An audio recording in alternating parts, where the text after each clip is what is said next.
जय हिंद बच्चों। उम्मीद है आप बहुत ही बढ़िया होंगे और हमारे वीडियो को एंजॉय कर रहे होंगे। तो चलिए आज हम बात करते हैं जेपी नारायण सर्वोदय विद्यालय, कहे तो जयप्रकाश नारायण सर्वोदय विद्यालय। इसका पहले नाम था राजकीय आश्रम पद्धति विद्यालय। हालांकि हमारे यहाँ से हर वर्ष 8 बच्चे 10 बच्चे सिलेक्ट हो रहे हैं इस विद्यालय के लिए।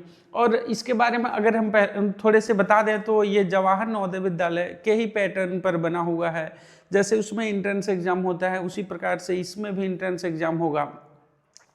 वहाँ भी आवासीय है और यहाँ पर भी आपको हॉस्टल की फैसिलिटी, खेलने की फैसिलिटी दी जाएंगी।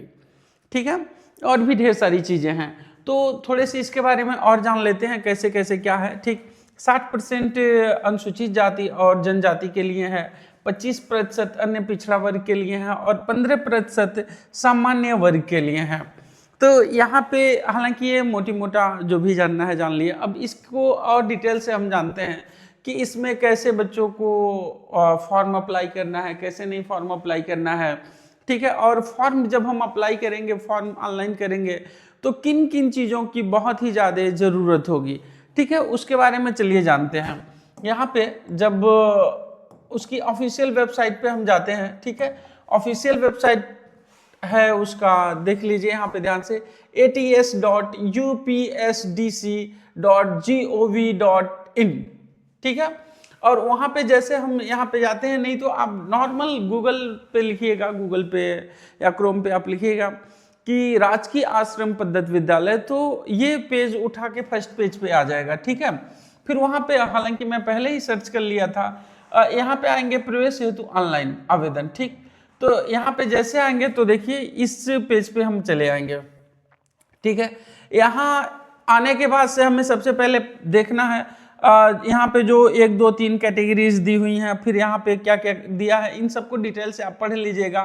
कि देखिए आवेदन पत्र भरने हेतु महत्वपूर्ण निर्देश। ठीक है, जब वेबसाइट पे हम जाएंगे तो वहाँ पे जो ये फॉर्मेट दिया हुआ है, ठीक है, ऑनलाइन के लिए क्लिक करेंगे तो सेम फॉर्मेट यही निकल के आपके सामने आएगा। ठीक है, तो यहाँ पे सबसे पहले हम बच्चे का नाम डालेंगे, फिर डेट ऑफ बर्थ डालेंगे, फिर अगर उसके आधार कार्ड में और जो स्कूल में रजिस्ट्रेशन के दौरान है, ठीक है, तो अगर सेम है तो हम यहाँ टिक मार देंगे। क्या करेंगे? टिक मार देंगे। ठीक, और फिर अगर सेम नहीं है, दोनों में बहुत ज्यादा अंतर है, ठीक है, तो हम क्या करेंगे स्पेलिंग में जैसे मिस्टेक हो गया, date of birth Aadhaar card में कुछ और है और वहां पे कुछ और, तो यहाँ पे हम भर देंगे और फिर ये भर देंगे। फिर उसके बाद से हम देखते हैं जेंडर जो आधार कार्ड में दिया हुआ है, ठीक है, वही डालेंगे।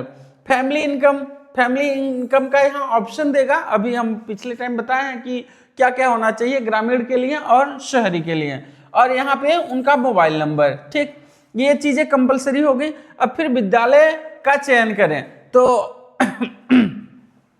विद्यालय का चयन करने के लिए अब यहाँ पे हम देखते हैं, ठीक है, पेन नंबर का है तो परमानेंट एजुकेशन नंबर आपको डालना है। फिर उसके बाद से डिस्ट्रिक्ट ऑफ चॉइस स्कूल, ठीक, प्रवेश के लिए पसंद का जनपद, ठीक, कि कौन से जनपद में बच्चे का एडमिशन करवाना है। ठीक है, और फिर उसके बाद से हम विद्यालय का नाम सिलेक्ट करेंगे। इसमें जैसे हम इस पे टिक करते हैं फिर वहां पे ढेर सारे ऑप्शंस आ जाते हैं, कई ढेर सारे विद्यालय जो उस जनपद में अवेलेबल रहता है। और फिर उसके बाद से जब वो आ जाएगा फिर सिलेक्ट कर लेंगे अपने हिसाब से। फिर उसके बाद से आता है हम आपका जैसे रुक क्यों नहीं रहा है, हाँ, फिर उसके बाद से आ जाएगा जाति हो गया, वर्ग कैटेगरी, ठीक, क्लास आपका 6 ऐड कर लेना है, अगर 9th 8 में पढ़ते हैं तो 9 ऐड कर लेना है। फिर उसका डिस्ट्रिक्ट अध्ययनरत विद्यालय का जनपद जहां आप अभी पढ़ाई कर रहे हैं फिलहाल, उसको यहाँ पे भरना है। फिर उसके बाद से विद्यालय का पूरा नाम यहाँ भर देना है। हालांकि ये कंपलसरी इसमें नहीं किया गया है। और फिर उसके बाद से परिवार का विवरण यहाँ दे देंगे, मदर्स नेम जो मम्मी का नाम, फादर्स नेम जो पिताजी का नाम, ईमेल आईडी दे देंगे।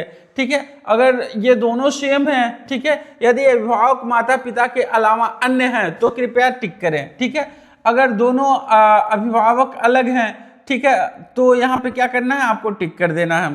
फिर पते का विवरण, ठीक है, पते के विवरण में हम आते हैं, यहाँ देखते हैं पर मूल निवास के जनपद, ठीक है, कहाँ पे आप रहते हैं, यहाँ पे अपना एड्रेस डाल देना है, जिला डाल देना है, पिन कोड डाल देंगे, और दोनों अगर सेम है तो यहाँ पे टिक मार देंगे, ठीक है।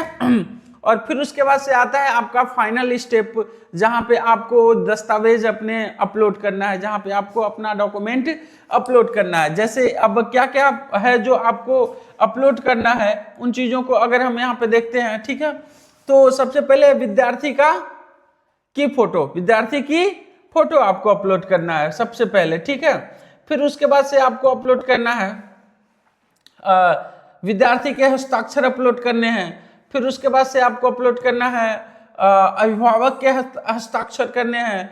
फिर उसके बाद से ये देखिए आपका ऑप्शनल है, अगर जो अध्ययनरत विद्यालय के संचालक या प्रधानाचार्य का अग्रसारण प्रमाण पत्र है तो ये वैकल्पिक है, अपलोड कीजिए या ना कीजिए। यानी कि 3 डॉक्यूमेंट आपको कंपलसरी है जो आपके डेस्कटॉप पे होने चाहिए और सही फॉर्मेट में होने चाहिए, जेपीजी फॉर्मेट में हो या जेपीईजी फॉर्मेट में हो, ठीक है। और उसकी साइज कितनी होनी चाहिए, 100 KB से कम होना चाहिए, यहाँ पर भी 100 KB से कम होना चाहिए और यहाँ पर भी 100 KB से कम होना चाहिए। लेकिन अग्रसारण सर्टिफिकेट अगर प्रमाण पत्र आपके पास है तो उसका 1 MB होना चाहिए, ठीक है ना। अधिकतम साइज है उसका 1 MB होना चाहिए। फाइनली जब आपका टोटली फुलफिल हो जाएगा तो एक बार चेक कर लीजिए। फिर उसके बाद से यहाँ पे जो सबमिट का ऑप्शन दिया है इसमें सबमिट का ऑप्शन टिक कर देंगे। फिर उसके बाद से आपका फॉर्म क्या हो जाएगा, सबमिट हो जाएगा और आपका एडमिट कार्ड 10 मार्च को आ जाएगा। फिर उसके बाद से आप एग्जाम के लिए तैयारी करते रहिए तब तक, और तैयारी के लिए आप हमसे जुड़ सकते हैं या फिर हमारे दिए गए नंबर पे SMS कीजिए, तो वहाँ से हम आपको सही बेहतर तरीका आपको बताएंगे कैसे तैयार करना है और क्या क्या आपके सिलेबस में है जो आएगा। Thank you.